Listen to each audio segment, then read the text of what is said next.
Okay guys, Shankar tailor 95కి స్వాగతం.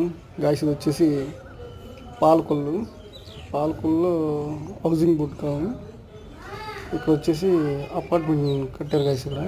ఇది వచ్చేసి 5 ఫ్లోర్లు. ఇది మొత్తం 5 ఫ్లోర్కి వచ్చి 6 ఫ్లాట్లు గాయస్.